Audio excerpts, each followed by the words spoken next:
Não nego em nenhum momento os crimes do colonialismo. Eu gostaria de te fazer uma pergunta. Por quanto tempo os antigos países coloniais devem ser punidos? Então, um dos maiores, mais significativos e mais duradouros poderes coloniais da história foi o Império Turco. Fazemos isso com a Turquia? Dizemos, você deve apagar sua identidade. Assim como punição pelo passado, quase todos os povos do mundo, em algum momento, fizeram algo historicamente pelo qual poderiam ser punidos. Mas por quê? Eu me pergunto, é porque somos europeus que sempre estamos sendo ouvidos, sendo oferecidos essa escolha? Muçulmano descobre por que você nunca deve discutir com Douglas Murray. Gostaria de fazer uma observação ao Sr. Murray e perguntar por quê. Você sente que a presença de 1, 2 ou 1000 pessoas com uma identidade diferente dentro de uma sociedade ameaça a identidade das pessoas que estavam originalmente nessa sociedade?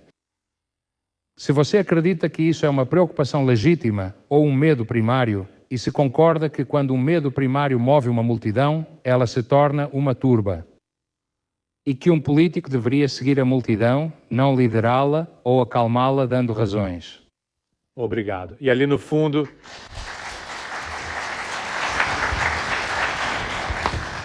Sou contra a moção e gostaria de dizer que a União Europeia foi a próxima potência colonial. Então, a maioria dos países do terceiro mundo foi explorada por nós. Então, agora não podemos dizer que não os aceitamos, porque grande parte de suas riquezas e de seu patrimônio foram tirados por nós. E o Sr. Vorides falou sobre nossos valores como cidadãos europeus, como seres humanos. Acredito que a globalização e não os imigrantes é quem nos tira isso. Sua resposta especialmente a esse desafio? Para você, rapidamente. Primeiro, se eu fosse Hassan na Síria, esperaria, entre outras coisas, ajudar a reconstruir meu país. Depois que a dinastia Assad destruiu tudo tão completamente, eu esperaria ficar e ajudar a reconstruir o país após a devastação causada por essa família. Em segundo lugar, o cavalheiro aqui que disse, por que você se sente ameaçado por 1 ou 2 pessoas? Não me sinto ameaçado por 1 ou 2 pessoas, assim como ninguém. E para você, não nego os crimes do colonialismo em nenhum momento. Eu gostaria de te fazer uma pergunta. Por quanto tempo os antigos países coloniais precisam ser punidos? Então, um dos maiores, mais significativos e mais duradouros poderes coloniais da história foi o Império Turco.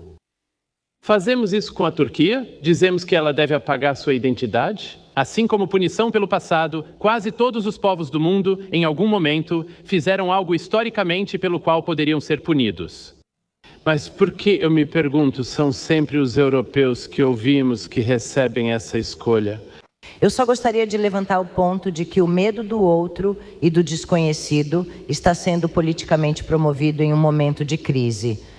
Como um substituto para lidar com a crise, como uma personificação e transferindo a culpa da crise para aqueles que menos podem se defender, não cometa esse erro. Por favor. Acho que não posso? Só rapidinho?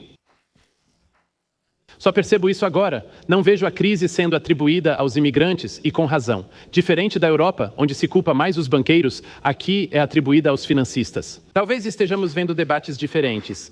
Podemos falar sobre imigração? Quem está com o microfone? Olá, eu sou Vasilis Papadopoulos. Atualmente estou indeciso e gostaria de me dirigir ao Douglas Murray, já que ele mencionou 2 coisas completamente diferentes, o que na verdade é verdade sobre as cidades em que os imigrantes estão chegando. Existem 2 sociedades diferentes, 2 sociedades paralelas, ou os moradores locais estão realmente perdendo sua identidade? Como eles perdem isso se há 2 sociedades paralelas? Douglas Murray, rapidamente. Eu gostaria de voltar ao ponto que eu estava tentando fazer, que é o seguinte. Você pode integrar as pessoas se houver integração desse tipo. Se você tiver imigração na velocidade que aconteceu, como aconteceu em séculos passados. Mas se a migração continuar nesse ritmo, como nos exemplos que dei, com o mesmo número de imigrantes a cada poucas semanas ou meses, como antes ao longo dos séculos, então você não consegue integrar as pessoas. Então você não tem esperança de integrar as pessoas. Então as pessoas vão chegar, elas não vão precisar conhecer ninguém da sociedade para a qual estão indo e vão levar vidas paralelas. E todo tipo de sofrimento surge disso. 2 sociedades paralelas ao mesmo tempo. Acho que este é um ótimo exemplo do preconceito contra migrantes. Você está condenado a se misturar porque afeta os nativos, mas também está condenada a se ficar separada porque acaba mantendo uma identidade. Tenho insistido nesse ponto há muito tempo. Por algum motivo, as pessoas gostam de apontar para o Ocidente e seus defeitos, e nunca olham para o Oriente, nunca olham para o mundo muçulmano. Eles nunca dizem, vejam o que fazem com as mulheres, com os gays, com a comunidade LGBTQ. Qualquer pessoa que não se encaixa nos seus valores, vocês a marginalizam, vocês a oprimem. Certos judeus drusos, certo. Você viu o que aconteceu na Síria? É terrível. É absolutamente terrível o que está acontecendo em alguns desses países do Oriente Médio, onde o Islã tomou conta de forma horrenda. Por que todo mundo está tão focado nos problemas do Ocidente e não se importam com nada do que acontece com nossos bárbaros no Oriente? Por causa do racismo, das baixas expectativas, uma vez que você percebe isso, não consegue mais ignorar. Quando você percebe o racismo, o preconceito das baixas expectativas, começa a enxergar isso em todo lugar, não é? Você começa a enxergar isso dentro da sua própria sociedade, em todo lugar. Existe essa ideia estranha de que pessoas que são vítimas, pessoas que são consideradas vítimas, embora tenham ocorrido há séculos por algum motivo, não podem ser consideradas nem cobradas por nenhum padrão. Então, qualquer coisa que aconteça na África, qualquer coisa que aconteça nesses países muçulmanos, onde pessoas estão sendo decapitadas agora na Nigéria, não importa, sabe? Isso é totalmente normal. Porque eles são bárbaros, totalmente bárbaros. Quem liga para o que acontece com os palestinos? Quem liga para Gaza quando não é Israel envolvido? Porque, de novo, todos esses são bárbaros.